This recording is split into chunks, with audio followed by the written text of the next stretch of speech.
Noon, tago kami ng tago. Hindi ako makalabas. Baka ako na ang susunod sa listahan. Sir, pabor po ba kayo sa impeachment? Oo, kasi nung panahon ng tatay niya, lagi kaming nagtatago. Akala namin kami nasusunod sa tokhang.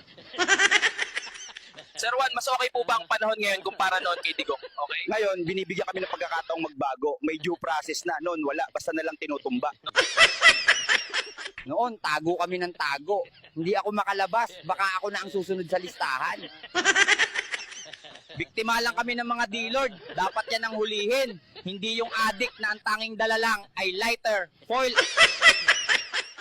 Ano po ang plano nyo kung kayo ang naging presidente? Una sa lahat, libreng pulutang kada kanto. Tapos, bawal ang curfew sa mga walang jowa. Sa tingin nyo po, ano ang problema ng bansa ngayon? Problema, edi yung tinola, puro sabaw. Nasaan ang manok? Ha? Nasaan ang manok?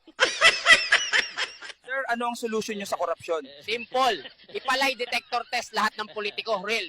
Habang nakapolygraph, may karayom sa upuan. Sir, sino po ang may kasalanan kung bakit naghihirap ang bansa? Walang iisang may sala, pero sure ako, hindi ako yon.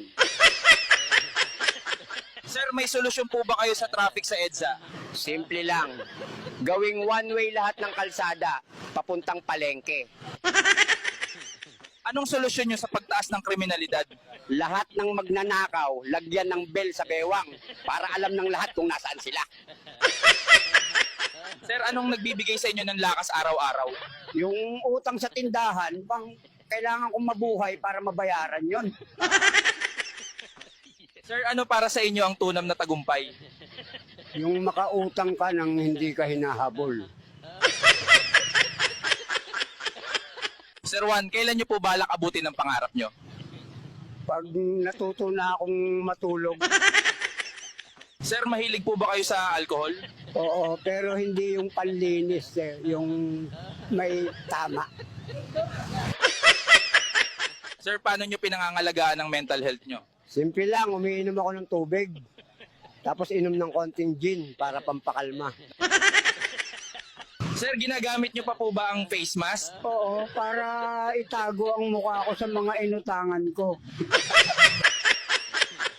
Sir, naniniwala po ba kayo na flat ang mundo? Oo. Lalo na kapag nakainom kwen, umiikot man, flat pa rin ang bagsak.